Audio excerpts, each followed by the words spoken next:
World Watchers. It is program number 772, September the 22nd, 1986. Remember that you can send a self-addressed stamped envelope right to me in care of P.O. Box 22511, Carmel 93922, and I will mail you the bibliography sheets that accompany these broadcasts. If you send an envelope once a month and say, I want the sheets for the month of August or the month of October, September, then you'll get 4 sheets for the price of the same postage stamp, and you can start collecting these and putting them in chronological order to follow the events as they flow. The Reverend Andrew Greeley has written some novels about the Vatican and some nonfiction books. He has a new book called Confessions of a Paris Priest. He was offering the Vatican $1 million for some special studies groups or whatever, and the Vatican turned down the money because they don't like his novels. And Greeley was very honest in the newspapers, and he said, how come they take away my money? They don't want the tainted money of an author, but they take it from the Mafia, the lords of the organized crime, and from assassins, and don't blush to take money from them, and but they don't want his money. And then Greeley said, in terms of the books that he writes, he said that he's criticized because he who reports the truth is assumed to have caused the problems. And that's very true. People who do research on assassinations and investigative work into genocidal intent of people in power and how they got that power, even if it means wiping out all the trees and forests and oceans and the ecology of the earth and the peoples of the earth, those who point the finger at the directors of this insanity are often the people that are criticized, whereas we researchers or authors don't cause the problem. We simply report what it is. Now, the San Francisco Chronicle had a small item this morning, and it has to do with a new book out by Dan Moldea, M-O-L-D-E-A, titled Dark Victory, Ronald Reagan, Music Corporation, and the Mob. Now, just last week, I started part 1 of Jonathan Whitney's article that was in Wall Street Journal on the Lorimar Productions, on Lacoste in California, Las Vegas, the Teamsters money and the Mafia money behind the large TV film industry today, and I want to continue that pretty soon. I'll pick that up next week. But this fits right along in that, and this book, without even having read it yet, just read several articles about it, will open up whole new doors into the politics of California and the Mafia and the selection of our presidents, such as Richard Nixon and Ronald Reagan. The San Francisco Chronicle story says Ronald Reagan was investigated and ultimately cleared in a federal criminal probe in the 1960s into suspected payoffs from Hollywood entertainment conglomerate Music Corporation of America to Reagan and other officers of the Screen Actors Guild. Now, MCA is very important because that's the corporation that brought Ronald Reagan from Illinois to Warner Brothers, and I believe were instrumental in handpicking him even from the Christian college that he went to in Illinois, and not so much as reporting baseball games on the air, but for a lot of other things that he immediately came and got a contract at Warner Brothers. So MCA was under investigation for paying off suspected persons that Robert Kennedy, as the Attorney General, was investigating. The parts of the book described in the newspaper say, as part of the investigation, Ronald Reagan's tax returns from 1952 to 55 were subpoenaed by the Antitrust Division of the Justice Department under Attorney General Robert Kennedy, according to author Dan Moldea. The Justice Department sought Reagan's tax returns the week after the actors spent the afternoon of February the 5th, 1962, testifying before a federal grand jury impaneled to investigate suspected payoffs and possible criminal activity involving MCA. And this also would explain the antipathy that Ronald Reagan had towards Robert Kennedy, who was murdered in the Ambassador Hotel when Reagan was governor of California, and the links of Reagan and the Mafia to the suppression of the assassination information on John Kennedy, and later, of course, of Robert Kennedy, of insisting this investigation never be opened up, and it never has to this day. And we'd never heard much about the battle of Robert Kennedy with Ronald Reagan in California. He was the governor from 1966 to 1974, so that the activities of Kennedy against Reagan were before he was even governor. The article continues, the author has based portions of his book on 6,000 pages of Justice Department documents obtained 2.5 years ago under Freedom of Information Act by the entertainment industry publication Daily Variety, which ran an extensive story on the probe. The grand jury was part of a Justice Department antitrust investigation of alleged monopolistic practices in the entertainment industry, which has the largest talent agency in Hollywood, the MCA. Reagan's grand jury testimony discloses that the actor repeatedly could not recall the details of a waiver the Screen Actors Guild granted MCA in 1952 that allowed MCA to engage in unlimited production of television shows. And those are the shows that Ronald Reagan, of course, was participating in that got him tied in with General Electric Theater and made his face known all over the world before he was placed as governor in California in 1966. MCA was the only Hollywood talent agency ever given a blanket exception by the union. The waiver meant that MCA was acting as the employer of the actors. It was also their agents. At the time the union granted the waiver, Reagan was president of the Actors Guild, and MCA was his agent. Reagan told the grand jurors the waiver was given to MCA to stimulate employment in the TV industry. Employment was down at the time. A memo by the head of the Justice Department investigator on the case, written the week after Reagan's grand jury appearance, said, "We have taken steps to obtain the income tax returns of Ronald Reagan and 7 other Screen Actor Guild officers whose talent agent was the MCA. The income tax returns, according to the memo, were to be one aspect in further development of the payola aspect of the investigation." Well, it wasn't soon after that, a year after that, that John Kennedy was murdered, and then not shortly after that, Robert Kennedy was assassinated, and that made the way for Richard Nixon and Ronald Reagan to get into the White House. Another important article today, which I will not go into great details about, I just want to mention, is the appearance of the name George Abdallah, the terrorist and the brother of many other terrorists in Europe, and their links to the Christian Lebanon connections. A large story in the San Francisco Chronicle. I'm sure it was covered all over the country, and it was from the New York Times. International plot could be behind the French terror wave. Now, the importance of this story of George Abdallah, and I'm not going to detail it now, but we'll go into it at great length, is his links to the Italian Red Brigade and terrorists in West Germany, because the Italian Red Brigade was set up by Francesco Pazienza and the Italian intelligence, just as the SLA was set up by our CIA and our Defense Department and FBI out here in California. And this Abdullah worked closely with and joined George Habash's Popular Front for the Liberation of Palestine. And for those of you who read my article on the downing of the Korean airline with Larry McDonald on it, it goes into George Habash and his terrorist group that were linked to Larry McDonald in Georgia, and from Lebanon to Chile, to the dean of the secret police, and to the Chilean government of Pinochet. That was a network of terrorism. The sole purpose is to instigate, through that strategy of tension, enough anger and bombings and tension that eventually people will ask for the likes of Hitler and Mussolini to end all this terrorism. As a matter of fact, Mr. Le Pen of the Nazi Party in France has been very vocal about the bombings, and the French are worried about their rights being taken away because of the terrorist activity.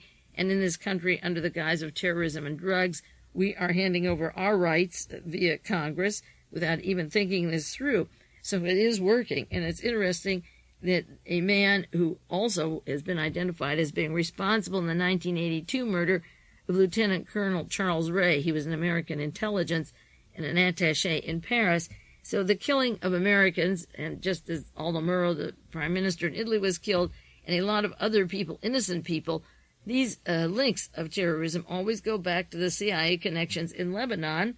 And if the real story gets unraveled because the French government is actually sick and tired of this terrorism, they will finger those people who were responsible for the Bologna bombing, the strategy of tension throughout Europe, the late Otto Scorzeni's team, the present alive Licio Gelli in South America, and Stefano Delle Chiaie, who lives in Peru, and they would find that the tensions around the world eventually have to be solved by identifying them as part of fascist elements who take people at random to kill, some in particular and others at random, in order to force a police state to stop the terrorism. And once the police state is in, they're not going to tell you that they created the terrorism. And so that these stories linking out now and through hard investigative work remind me of when Charles de Gaulle wanted to find out who was trying to kill him and came up with the Permindex operation, the team that hired assassins to go all over the world and expose that. And it was written up, this material, in Farewell America and also in the Torba document, a lot of it, the result of French investigation when they got sick and tired of taking pot shots at Charles de Gaulle. Now, there's a story that has not made many newspapers. I haven't seen it except in one or two. Tom Davis from Tom Davis Books was driving through Santa Barbara, came up from Los Angeles, and found a large article in the newspapers in Santa Barbara. The newspaper is called the News Press, and I want to share this information with you now. It's very important. The one story I have, San Jose Mercury, that came in addition to the Santa Barbara papers, titled "Plot Story Leads to Arrest." It says, a man who claimed he knew of a bizarre mafia plot to kill President Reagan was arrested when the police discovered he was wanted on a New York City warrant for criminally negligent homicide. Now, the news is already slanted to say it was a bizarre plot. The plot he told about wasn't bizarre at all, and it could be have reality, but the media and the Secret Service are playing this down, which, of course, endangers the president's life even more. David B. Rothman, 29, was interviewed by the Secret Service on Thursday for several hours following his arrest at a house where he was staying with friends. Secret Service agent Al Joaquin said in Los Angeles the agency doesn't believe Rothman's assassination story at all. Rest assured, it is not something of any substance, the Secret Service said. Santa Barbara is 25 miles southeast of the president's home at Rancho del Cielo, where he and Mrs. Reagan were spending their vacation. The police said they believe Rothman came to Santa Barbara last month. He was staying with friends, and he told the warrant officers after his arrest he wasn't even aware that there was a no-bail warrant out for him. I'm sure if a man was wanted on a warrant, or even thought there was, or if he was involved with a murder, he wouldn't go to the police department that are securing the life of the President of the United States and tell him where he lives and give his name if he was really a part of a murder back east. So anyway, he goes to the police department in Santa Barbara or goes to the Secret Service, and they don't believe him. Officer Richard Abney said the information was sketchy from the computer system that told about the warrant for Rothman. It was issued in May, and Rothman was wanted for a criminal negligent homicide in Queens, New York. He was checked for warrants after he met with police and Secret Service agents on Tuesday. He claims he knew of an assassination plot against the president. Police Chief Gerald Lowry said Rothman claimed he uncovered the plot by a New York organized crime family to kill Reagan and also other prominent people. He learned about it from New York and came to California a month ago, and the police didn't take him seriously. Another small article from the Sacramento Bee says an author was arrested on a negligent homicide. The first story didn't say he was an author or what he wrote, but the third article, the large article from the Santa Barbara News Press that Tom Davis picked up, goes into much more detail and tells you who the author is. And this article said, police listen, then they arrest the man who brings them the story. A 29-year-old man told the Santa Barbara police that he had information about a mafia plot to assassinate Ronald Reagan, and he was put into the county jail. David Rothman was arrested on Encore Drive at a home where he's staying with friends. He was later booked at the jail and remained there while the officers tried to find out his assassination story and the Queens, New York murder case that he allegedly was involved in. Rothman, who officers believe came to Santa Barbara last month, approached them early this week with the plans to kill Ronald Reagan. In a letter to Police Chief Lowry, Rothman said a major New York crime family was planning the killings to neutralize the government's ability to interfere with its activities. And a lot of top mafia people have gone to trial in New York. The trial started just this past week, and Ronald Reagan claims he's going to crack down on drugs and crime. The article continues, President Reagan has repeatedly stated he favors an all-out war against organized crime. His recent anti-drug abuse program is part of his stand and ultimately leads to more pressure on organized crime. Rothman, who said he is the son of a former CIA assassination expert, is the author of a 1982 book about his father's life. He claims he learned of the plots doing research on the writing for his book, that he was aware of different plots. Now, the book he wrote is called Mr. Death, and I have that book, and Tom referred me right away to the book, Mr. Death, written by David Rothman, the life of a CIA assassination expert. So his son would have information about crime families. He's not somebody that comes in off the street cold. He is telling the Secret Service about this, and they're putting him down. So he was forced to go to the newspaper, the News Press in Santa Barbara, because the Secret Service and police totally ignored what he was saying. In this book, as a son of a former CIA assassination expert, he tells about his father's life and so forth, as I said before. All I know is that the president is in serious danger. He approached the police because he said, I don't know what else to do with the information. I believe it is my moral responsibility to do everything I can to make sure before it is too late. He met with the Secret Service and the police. They listened to his story. They sent him on his way, and then they checked his background, and that's the time where they decided that they would pick him up and lock him up and ignore the warnings of what he said. After his meeting with the authorities, Rothman dropped a letter at the Santa Barbara News Press saying he was unhappy with the police response to his concerns. They just said, go home and on your way. He said the president should be warned directly about current plots against him and the weakness in the security that surrounds him and his family. Now, keep in mind that running as vice president and winning with vice president is George Bush, who was the former director of the CIA, who wasn't bashful in his role in the murder of Orlando Letelier and Ronnie Moffat in Washington, D.C., even though he was only CIA director about a year and a half. There was an explosion and murder involving the Central Intelligence Agency and the Chilean secret police, the DINA, the same team that I mentioned that worked with George Habash, named in this article I just previously referred to, in the terrorism and assassination teams. And this young Rothman is trying to tell the President of the United States that the people around him, and obviously the Santa Barbara police and security, really don't care. He said, I'm willing to place myself in potential danger if it succeeds to stop the assassination. I don't agree with Reagan on a lot of things, but I believe in our system of government, and it is wrong to assassinate public officials, and the only way to transmit this information to him has to be through a newspaper, and that's pretty pathetic that the police sent him home, and then after he contacts the newspaper, they lock him up and don't give any background on why they're locking him up.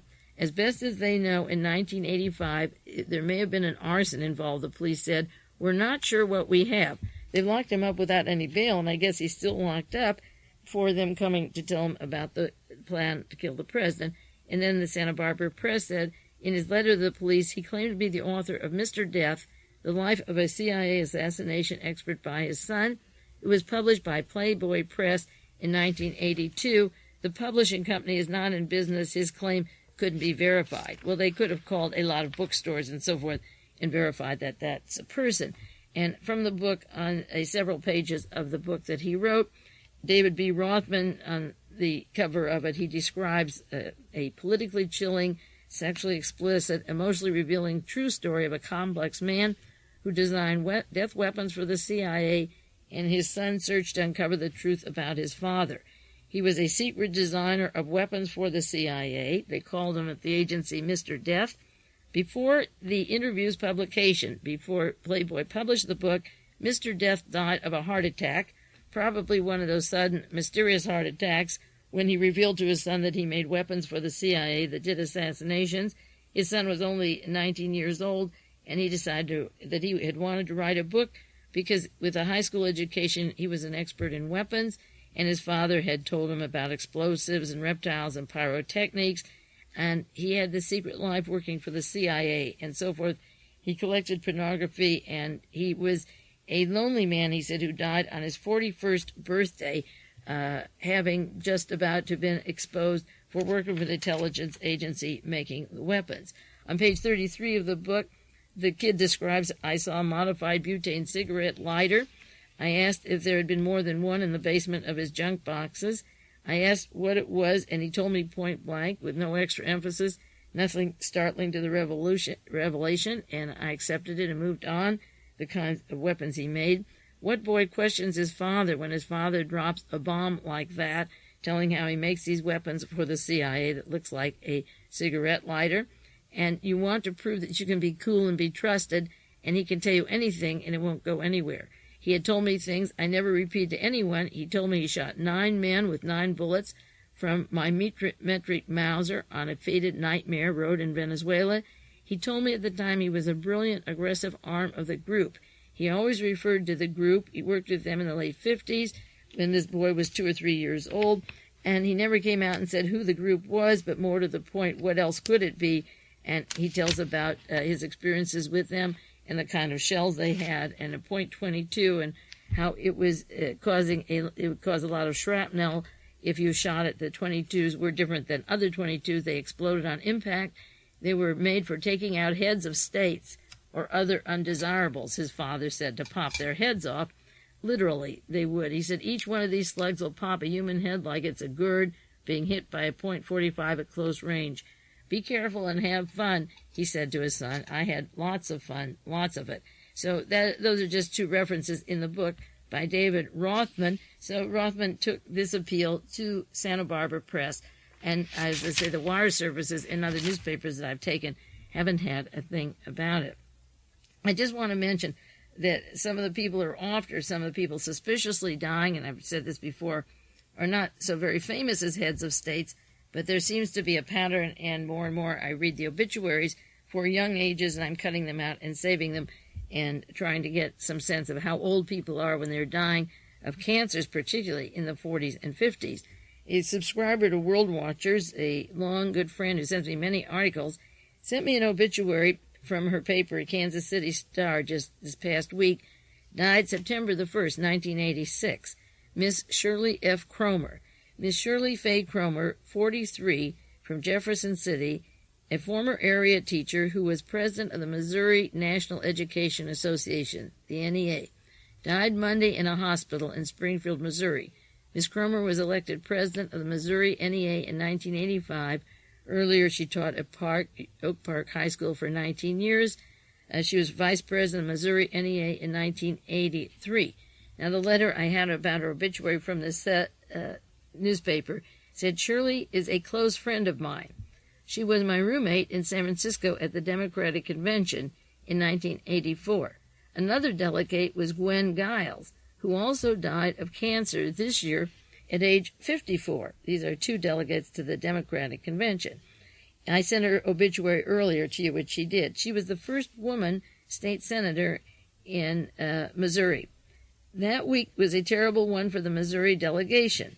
The NEA president, Iona Lewis, and Shirley Cromer, our vice president, were at a conference in Monterey. I guess it's in Iowa, in Monterey.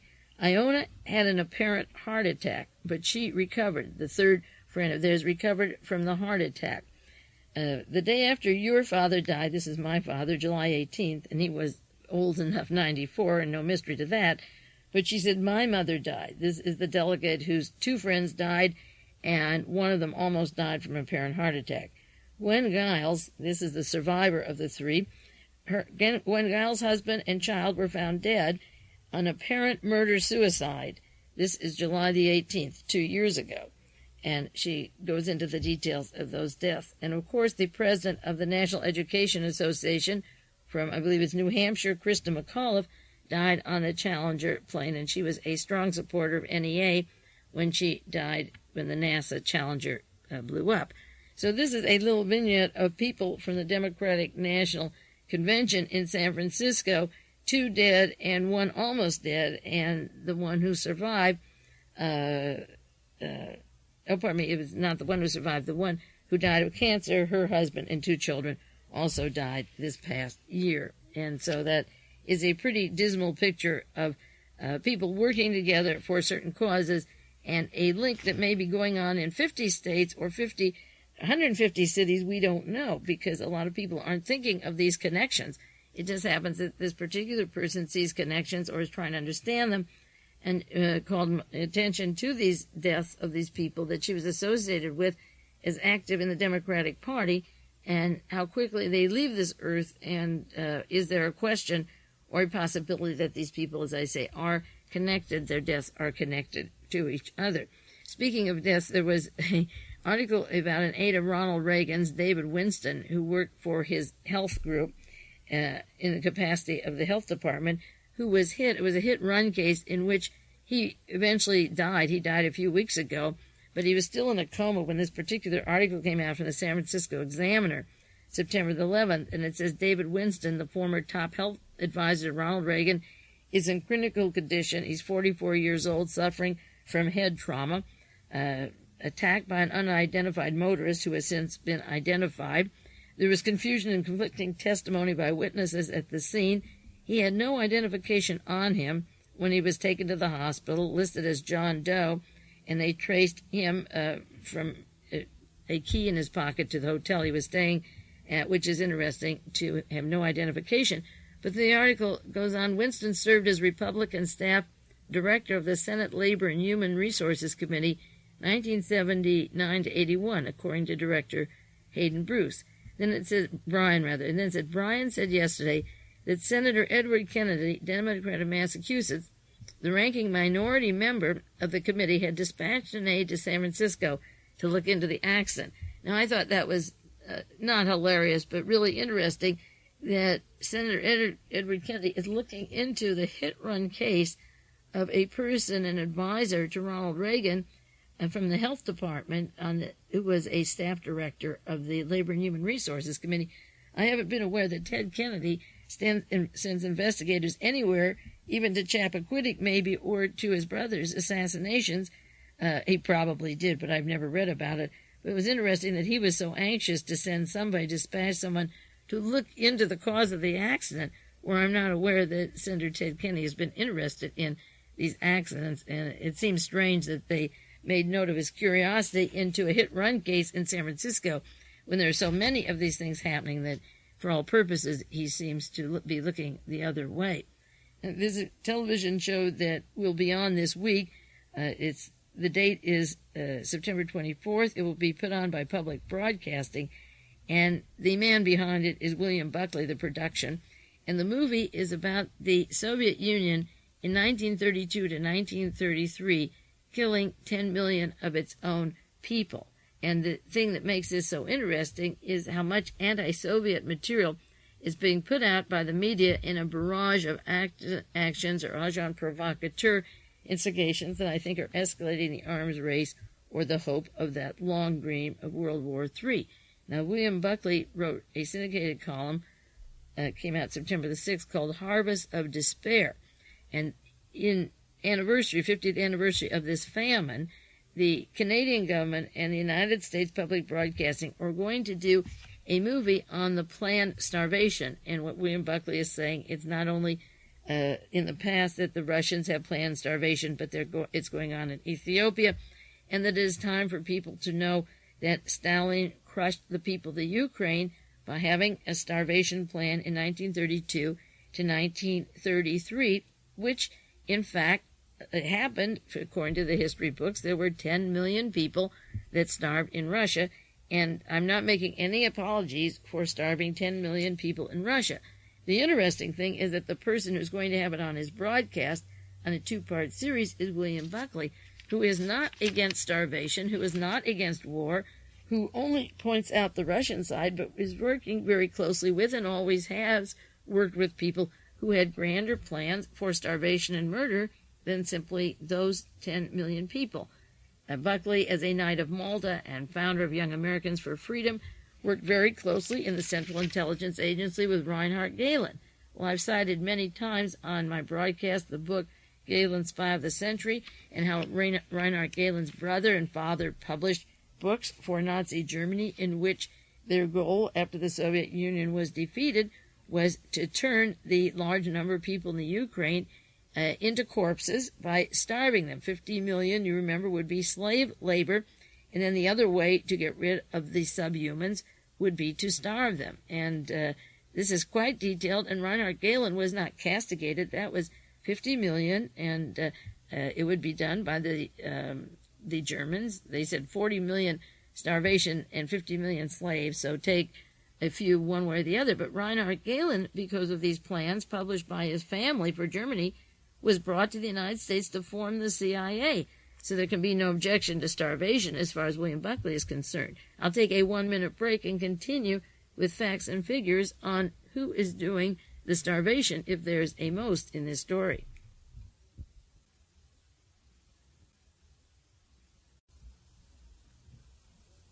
This is Mae Brussell, and it's part 2 of World Watchers, program number 772. Now, William Buckley, when he formed the YF in 1960, had Ronald Reagan on the board, and also Charles Willoughby, whose real name was Karl Biedenbach, who came from the Kriegsacademy under the tutelage of Adolf Hitler at the height of Hitler's grabbing power in the late 30s and just before he invaded Poland. And Mr. Wiedenbach became a member of the Young Americans for Freedom, handpicked by William Buckley. So the fact of genocide and the figures of World War II don't speak very well for being worried about 10 million Russians being killed. As a matter of fact, I looked up in the history books of World War II. There's one, an encyclopedia of the World War, another one, an almanac, and it tells about the casualties of people in World War II, and also how the Soviet Union was the object of attack right after Hitler was into power. In fact, the almanac says there is no mystery about the reasons of the German attack on the Soviet Union, which started June 22nd, 1941. Hitler had always looked on communism as his worst enemy, and he coveted the resources of the Soviet Union. In Mein Kampf, earlier he wrote, "If the Urals with their immeasurable treasure of raw materials, Siberia with its rich forests, the Ukraine with its limitless grain fields were to lie in Germany, this country under National Socialist leadership would swim in plenty." Now, the result of that war was described, as I say, in the World Almanac, as causing more than 50 million lives, possibly 50 to 80 million lives. And the Young Americans of Freedom also brought in people from Munich, Germany, directly from Germany, and the BND that would have to be tied to the Gehlen operation, and through General Walker and the American Army to Dallas, Fort Worth for the assassination of John Kennedy. And if Mr. William Buckley is worried about the 10 million that Stalin killed in his own country, which doesn't make it right, then he should involve himself in the causes of World War II, where there was at least $2 trillion used, and twice as many civilians died. Those were families, women, and children died than those in uniform, soldiers, sailors, and airmen. Twice as many were civilians as soldiers. And what we're leading to with this arms race, and Buckley is part of it, and working with the Vatican as a Knight of Malta, is another war against the Soviet Union, and at the same time hoping China will join us and find the Soviet Union. We're sending atomic capabilities to China as well as weapons. So the fact that William Buckley is making a movie or presenting a 2-part movie at this time is very interesting, and he mentions the Canadian government being part of it, but I'm sure that was at the time Michael Deaver was the lobbyist with the Canadian government, and he may even have had a part of that movie that was being made. So public broadcasting will have that this week on how the Soviets kill their own, but on the other hand, those very people producing it and putting it on are not concerned about a much larger range of genocide and murders that these people have already done in anticipation also for the next war. Now, there was a very important article published in the New York Times at the end of the month, August the 30th, titled "Jewish Congress Assails U.S. Report." And the subtitle is "Attacks Planned by White House Panel to Give Special Role to Christian Network." And the article says the American Jewish Congress yesterday sharply attacked the recommendation of the White House group that Reverend Pat Robinson's Christian Broadcasting Network be given a special role in fighting the spread of illegal drugs. Ronald Reagan says that's the #1 problem in this country. The Christian broadcasting would have a special role. And this article says endowing a particular religious institution with special status undermines the effort to involve all churches equally in the fight against drugs. Edwin Meese, the Attorney General, said of the recommendation, "It is by no means administration policy, but on the other hand, the administration has recommended that through the White House that the problem of drugs be handled primarily by Pat Robertson and the Christian Network." The spokesman, Patrick Horton, described the study group as a staff-level working group whose recommendations have not been considered at any policy-making level of government. People like Thomas Buchanan can work with a study group at a lower level. The panel, officially known as the Private Sector Task Force, is one of several administration committees that have arranged withdrawing proposals to develop a national program against drug abuse. The findings of the panel were meant for internal consideration but were made public last week. There's a 12-page report that states that individual states should be penalized for not doing enough to combat drug abuse that President and Mrs. Nancy Reagan are involved in, which is a major media campaign against drugs, that those states should be penalized if they don't follow up on Ronnie and Nancy's drug program.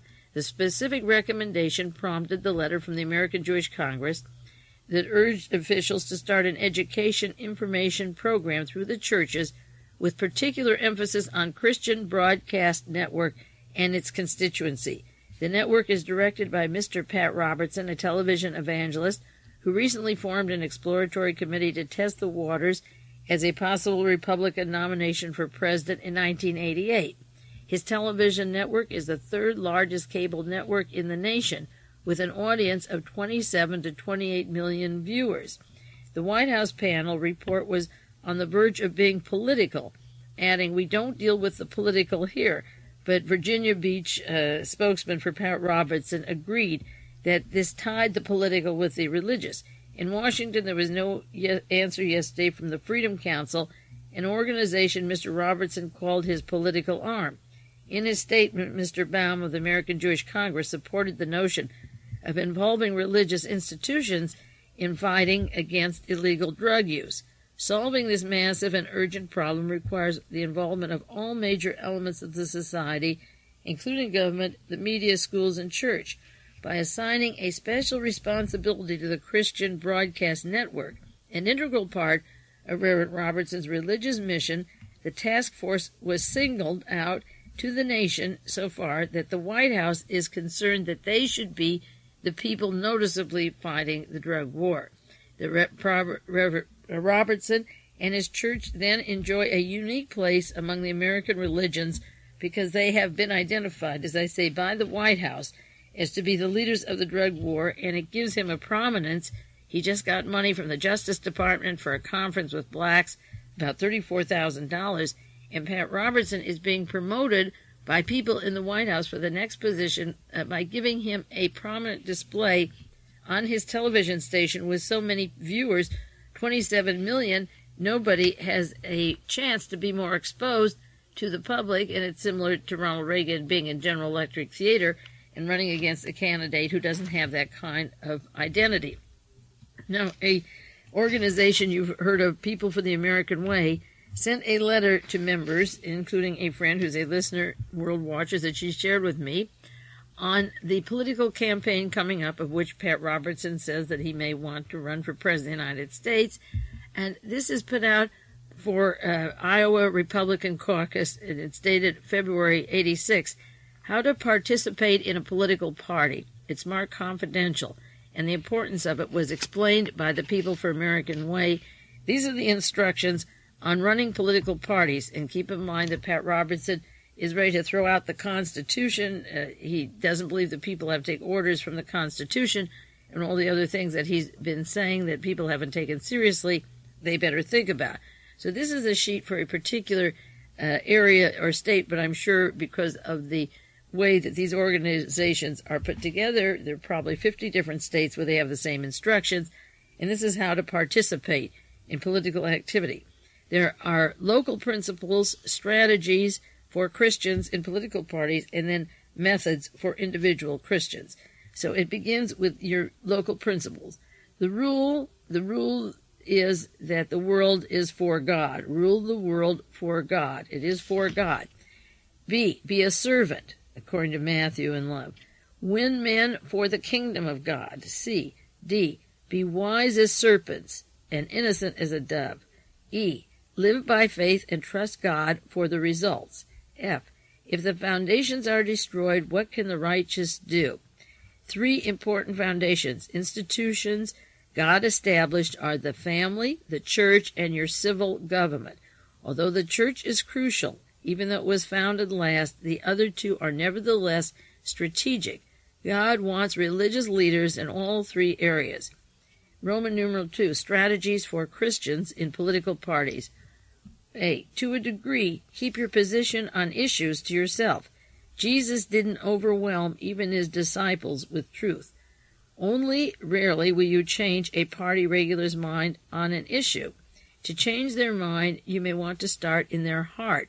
So love them. Invite them to your house for dinner or something, sometime where you can meet their deeper needs. Give the impression you are there to work for the party, not to push your ideology. Come across as being interested in economic issues. Try not to let on that a close group of friends are becoming active in the party together. If you all join, don't be chummy, spread individually out so they don't make you as a group. B. Play according to the party rules. The number 1 rule is don't work against an endorsed candidate. The way the rule is stated, support all endorsed candidate. What that means is don't actively support the opponents of endorsed candidates. It is completely within the rules to sit on your hands when you don't like a candidate. The only time when you want actively to impose an endorsed candidate is when you want to make a major statement. You must realize it may hurt your chances for future party leadership. C. Hide your strength. When you control a political party, the only time you want to show your strength is when electing officers or technically in voting on resolutions. Everyone votes his own conscience. D. Christians need to take leadership positions. Party officers control political parties, and so it is very important that mature Christians have a majority of leadership positions whenever possible, God willing. E. It is important not to clean house of all non-Christians. Our objective is to win elections, not to take over political parties. Let a few non-Christians in to mingle with you. Politics is a matter of coalitions. Since presumably we Christians are a large minority, we win elections only by forging coalitions. We could wisely gain the rest of the political party's expertise in work and fundraising ability. When you have control of a party, it might yet not be wise to place our people into any and every position. Get the counsel of wise Christian politicians when in doubt. F. At all political conventions, work out a total strategy prior to convention. Very little is done spontaneously. If we are organized, we're about the only ones. We'll be the only ones. Prepare to make all actions. Prepare who will make all notions. It's printed. It's hard to read. Before you go, nothing is spontaneous. Who will make all motions? Have floor leaders, people who you can look to for input on any surprise votes or complicated parliamentary procedures. Become an expert on Robert's Rules of Order and teach these to your people. And finally, methodologists for the individual Christian. Prayer and humility is the key to all political success. Determine to win both friend and foe to the Lord. Don't do anything that will harm your testimony. Don't flaunt your Christianity. This is predominantly friendship evangelism. Don't come across as a one-issue person. Be perceived as a person interested in the whole spectrum of issues. Volunteer for responsibilities. There's no faster way to rise to leadership and be known as a worker. Do whatever is asked of you as well as you can. Try to be the best at whatever you do. Be faithful in attending meetings. Get involved in one organization a year.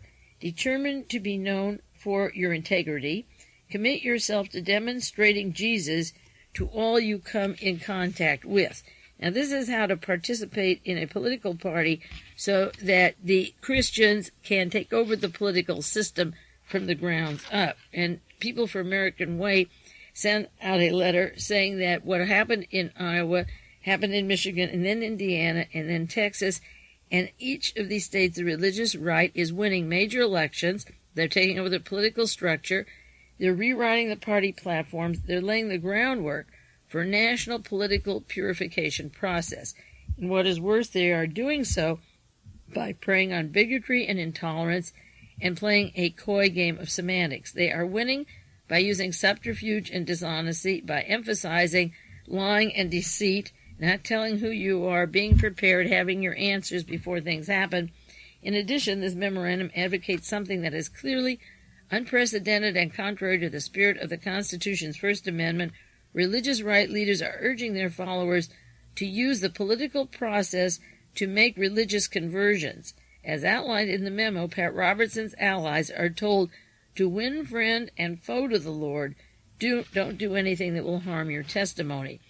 Our election project, according to People the American Way, will give Americans information they need to decide if candidates who are seeking office should be getting these jobs, and they're going into the various backgrounds of these people, and their activities are proper in the electoral process. Some oppose laws against child and wife abuse because it interferes with biblical teaching. They support theopolitical litmus tests for nominees at the federal bench, including the Supreme Court. They are praying for the death of political opponents as a legitimate tool of American democracy. And in Indiana, a Reverend Greg Dixon, a former state chairman and national secretary for the Moral Majority, urges followers to pray for the death of their opponents, claiming, "We're tired of turning the other cheek. Good heavens, that's all we've done." His court of divine justice is being set up across the country, and they are convicting government officials and praying that they die and be delivered into God's hands. Now, I read that one of the reasons that far-right, religious right, want Senator Cranston to win the election is that then they will all pray for him to die, and he'll die in office. Then Governor Dumajian can appoint a senator who's further right than Ed Chow. So they're suggesting that you vote for Cranston and then not get Chow in because he's not as far right as the other particular people that they want. In Texas, far-right activists demand that the delegates to the Republican convention sign a statement affirming their religious purity. This litmus test included pledging adherence to the Christian faith, support for a constitutional amendment outlawing abortion under all circumstances, support for the biblical restitution as punishment for a serious crime, and those who refused to take the test were threatened with retaliation by the religious right's political machine. So that they are seeing that all the delegates to these conventions take these tests. And so the far right is taking, according to the People for the American Way, a Rambo mentality. If someone comes along your way and you don't like him, take a swap at him, and so forth. And so forth. So that this is a very important move. And he cites at a recent press conference Paul Wadrick, and he was the founder of Jerry Falwell's church, a Knight of Malta from the Vatican, one of the founders of this political action party, and Pat Robertson's closest political ally, launched a new group called the American Election Commission. In a press release, Wadrick admitted that the commission is being organized as a direct response to People for the American Way election project. So they have this going, and that is what they're working on. Now, in the mail, this close friend, a World Watcher who gave me that other material, sent me information on a group called the PACE Group. It's called an Amendment Advocates Group to Change the Constitution. It's called the PACE Amendment.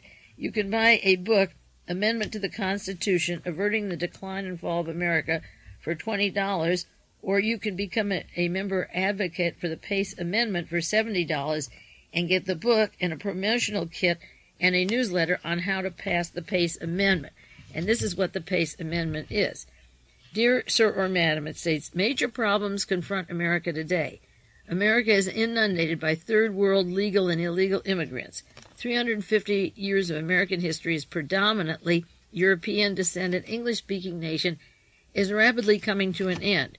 Further, America is beset with rampant sexual promiscuity, loss of faith in God and in Christian ethics, uncontrollable crime, widespread drug abuse, decadence in entertainment, excessive litigation, increasing number of poor, growing national illiteracy, loss of the technological age, decay of public works. These problems are the result of liberal-leaning federal government, not necessarily caused by minorities. But the legal solution is simple and direct. Repeal the 14th Amendment to the Constitution. The 14th Amendment has two component parts. It extends citizenship to individuals born in the United States regardless of race or previous condition of servitude, and it contains a due process clause applicable to the states, of which a liberal U.S. Supreme Court has used to invalidate state action and gain control over areas reserved for the states. A repeal of the amendment would once again allow states to regulate standards of conduct for the betterment of society and enable the nation to get control of its borders and preserve its national heritage. The third point, legitimacy of the legal solution. Much of America recognizes that immigration is America's most pressing problem. Much of America concurs with the position that our standard of conduct would be elevated through local control, the traditional states' right argument. Further, over the years, legal scholars have petitioned Congress and the courts to invalidate the 14th Amendment because it was illegally proposed, submitted, and ratified during the Reconstruction era of the Civil War. 4. The Pace Amendment. This means to implement the repeal of the 14th Amendment, to ratify the draft 27th Amendment, which is called the Pace Amendment because it is proposed by John O. Pace in his book, Amendment to the Constitution, Averting the Decline of America. It is set forth the pertinent parts below. Section 1, the 14th Article, Amendment of the Constitution of the United States be repealed. 2. No person shall be a citizen of the United States unless he is non-Hispanic, white, of European race, in which there is no ascertainable trace of Negro blood, nor more than 1/8 Mongolian, Asian, Asia Minor, Middle Eastern, Semitic, Near Eastern, American Indian, Malay, or other non-European or non-white blood, provided the Hispanic whites, defined as Hispanic ancestors, may be citizens if, in addition, meet the aforesaid ascertainable trace and percentage tests. They are in appearance indistinguishable from Americans whose ancestral home is the British Islands, northwestern Europe. Only citizens shall have the right and privilege to reside permanently in the United States. 5. The disavowal of racism. The League eschews racism and maintains the Pace Amendment is not racist in any way. The League requires that each advocate holds all peoples in equal esteem.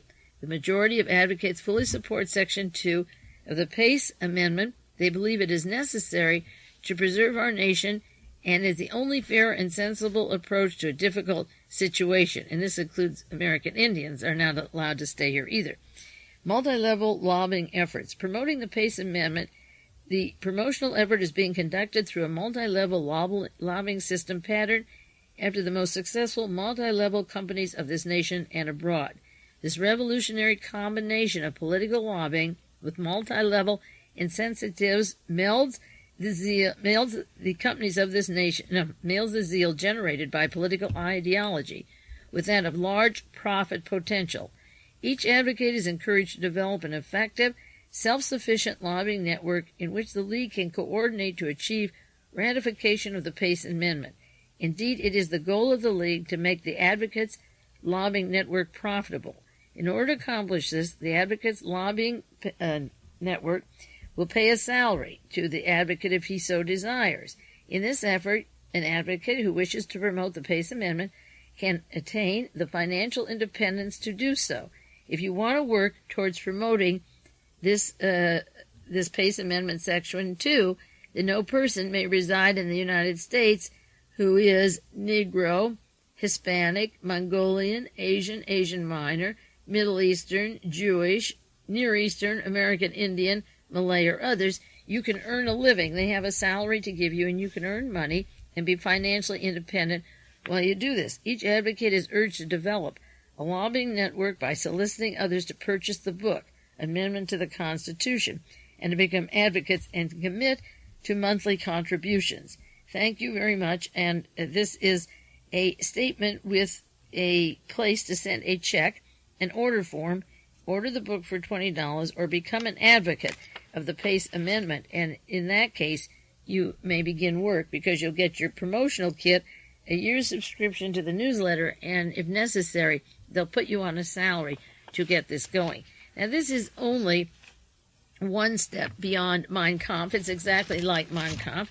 And people like Bobby Inman of the CIA, of the National Security Agency, who just is leaving one job to go on to another, can work with this mammoth computer company in Texas, the University of Texas, where every person in the world could be put into that computer with computerized information. If you want information to order your book or become an advocate of the Pace Amendment, write to League of Pace Amendment Advocates, P.O. Box 711207, Los Angeles, California, 90071. I think I'll order the book for $20. I won't become an advocate right away until I see what it has to say and how hard I'd work, and maybe make a salary being an advocate of the Pace Amendment. But that is just one step further.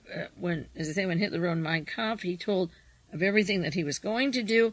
What he did brought between 50 and 80 million deaths, 50% of those civilian population, and yet the world has allowed us to rearm at this massive escalating scale to go one more time. The insanity is so intense that we can have a repetition, and we will if we use the same agents from before. Then why not? The Pace Amendment instead of Mein Kampf is referred as the Pace Amendment.